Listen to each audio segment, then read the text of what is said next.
Hello everyone, this is just your local news network.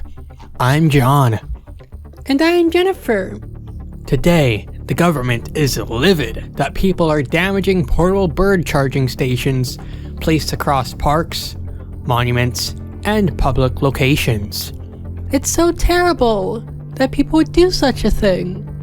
Already, numerous birds have been seen randomly falling out of the sky and getting irreparably damaged upon impact with the ground. This problem is primarily affecting locations that have their power lines underground. Locations with live power lines above ground are less of an issue, since birds will usually sit on them anyway. The CIA and FBI have released a statement saying that destroying wireless bird charging stations could land you a charge worse than a misdemeanor, going as far as to say that interfering with a bird's ability to recharge itself could be seen as treason. I really love birds, and it's a shame heartless people are doing this. I hope those treasonous fucks go to hell. Yeah, I mean, birds do so much for a society, such as keeping janitorial staff employed, car washes in business, and dry cleaners in business.